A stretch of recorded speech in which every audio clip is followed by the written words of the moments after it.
Kadang-kadang Allah melirik, ini ada pendosa nih sholat di ujung soft, nggak kelihatan sama orang, bukan ustadz, bukan siapa-siapa, mungkin preman kali pendosa, tapi di kolbunya dia merasa, ya Allah, aku ini orang jahat ya Allah, datang ke rumahmu ingin mengadu. Waktu dia sujud dia nangis. Itu Allah lebih suka yang begitu. Tangisannya hamba yang mengaku salah itu lebih diterima daripada Allah, oleh Allah SWT, daripada kebanggaan orang taat dengan taatnya.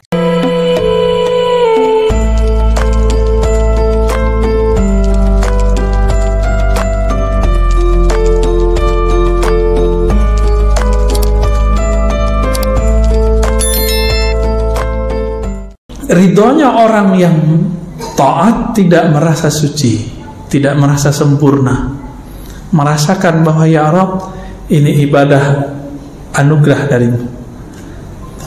Ridhonya orang yang maksiat apa? Cepat kembali kepada Allah Subhanahu wa ta'ala, ya.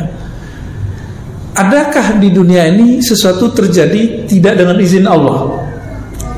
Ada nggak? Oke, ini bukan jebakan ya. Taat terjadi di dunia nggak? Maksiat terjadi di dunia? Semuanya izin Allah nggak? Iya. Namun yang Allah ridho yang mana? Taat yang mana? Maka taat terbagi dua. Ada taat zahir, ada taat batin.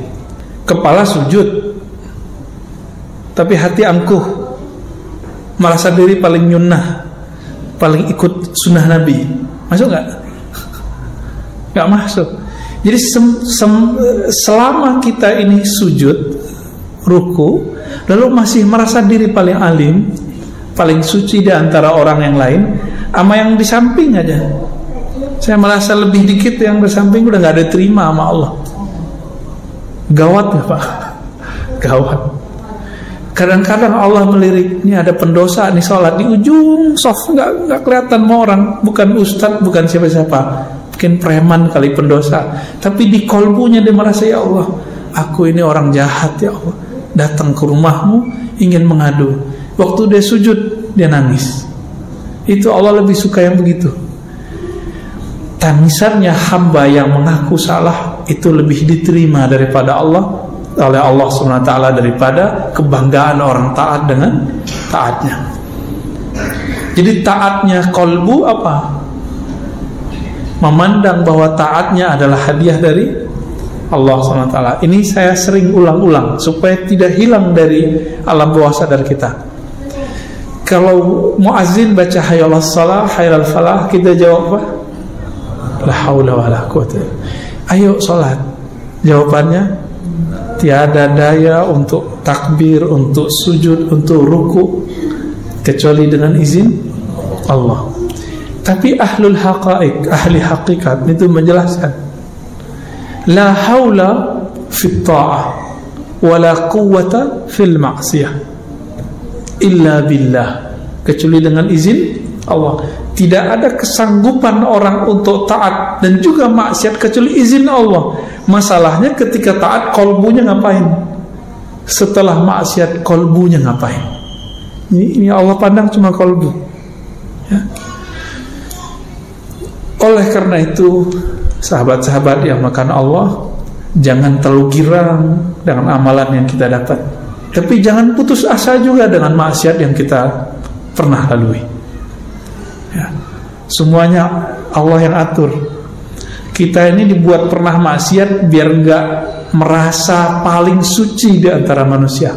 Ini bapak-bapak yang merasa suci ini, itu suatu saat Allah akan lempar ke dunia hitam.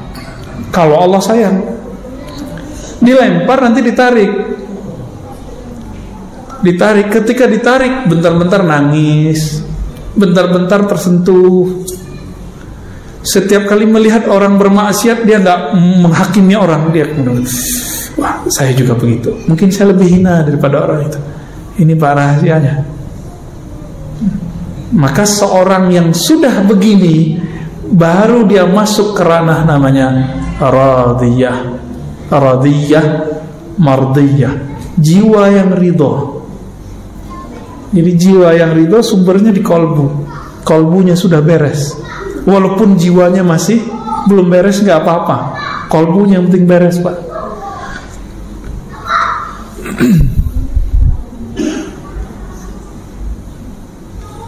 Ketika disebut ridho, lalu kita baca tadi doa tadi, raditu billahi rabbah, zikir tadi.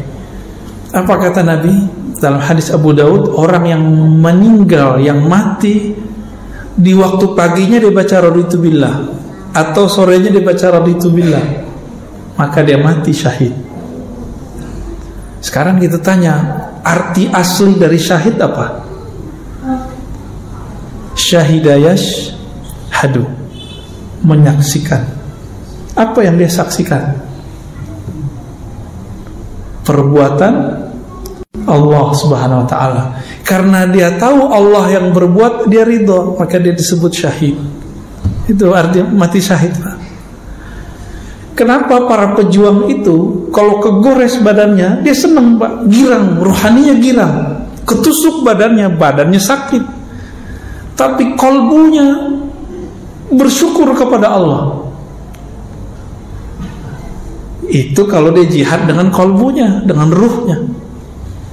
Maka nanti para syuhada disebutkan dalam Sahih Bukhari dan Muslim, jika dia mati, dia minta dihidupkan lagi.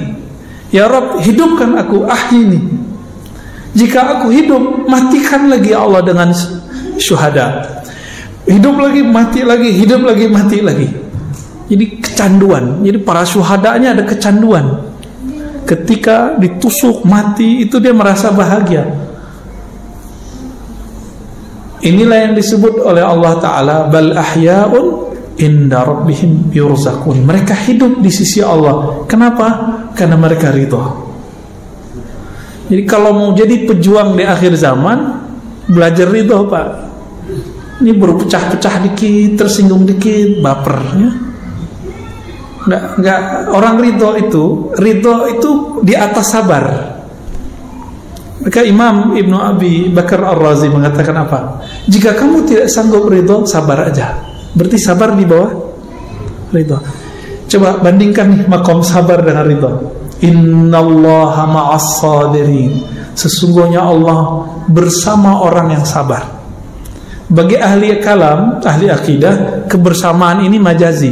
Tapi bagi ahli hakikat, ahli qalbu, ahli rohani, ini ma'iyyah hakikiyah, kebersamaan hakiki. Allah benar-benar membersamai orang sabar.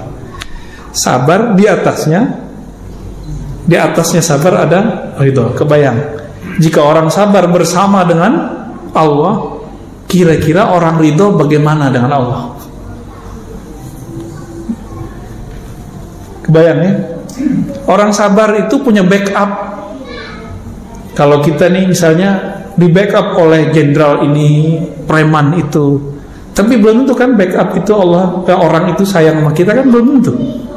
Tapi kalau ridho, di atasnya sabar, backupnya abadi. Kalau sabar ada batasnya, kalau ridho unlimited. Inilah kalamnya Sayyidina Nabi SAW. Apa kata beliau kepada ahli Badar? Ya'malu ma syi'tum fa innallaha qad ghafara lakum. Hai sahabatku ahli Badar, kekasih-kekasih Allah, 313 orang melawan ribuan orang. Mereka ridho, nggak satu pun mengeluh. Ingat, nggak satu pun mengeluh, karena mereka ridho. Ya Rabb, kami ridho.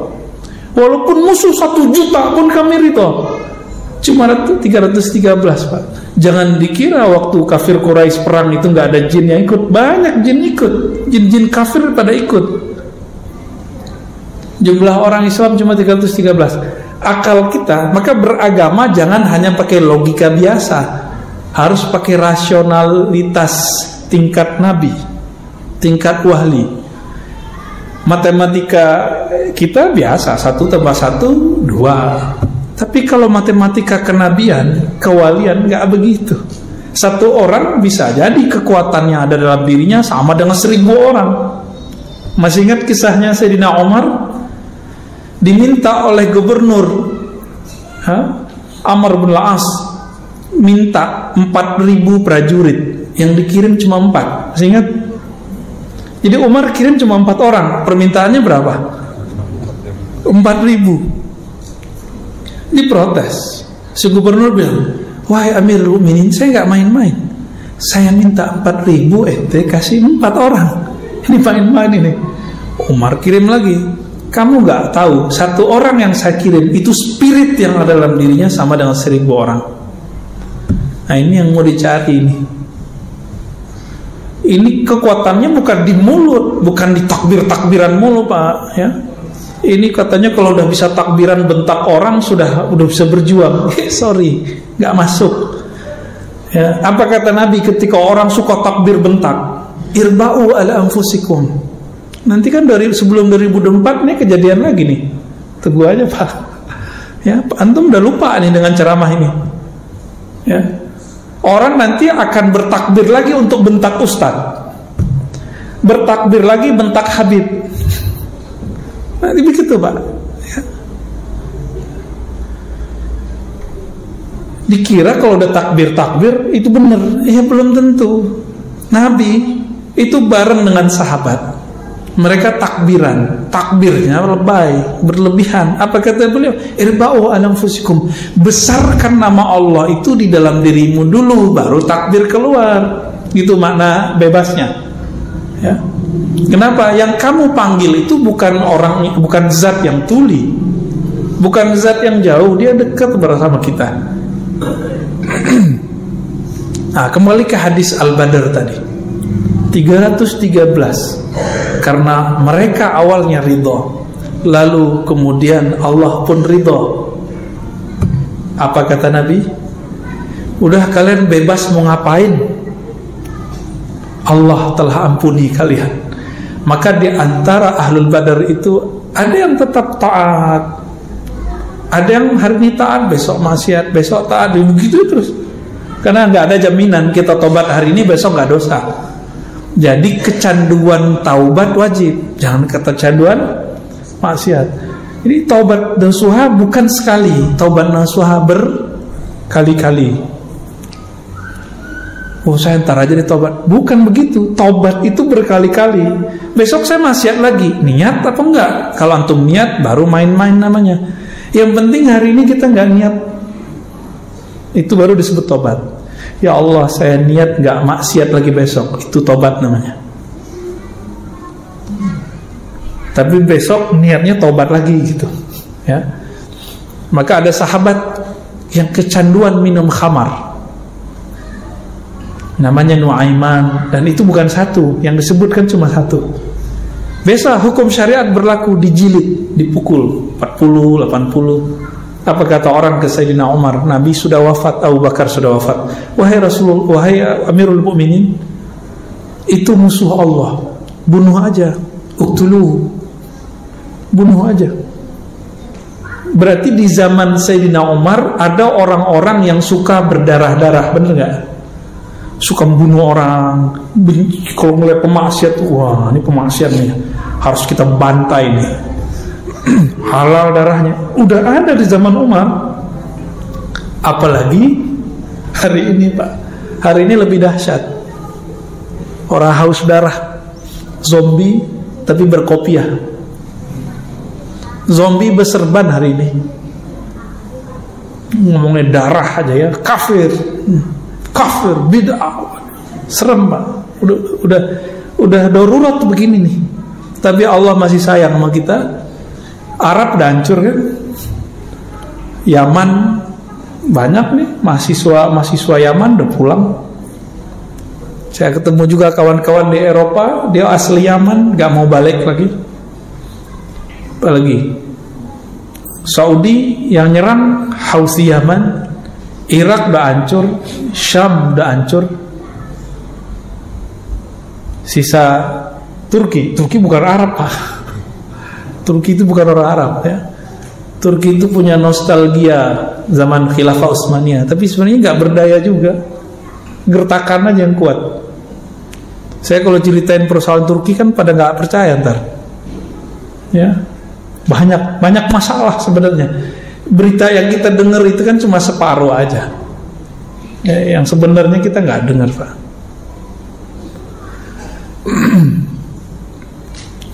Gimana? Jadi ridho nggak?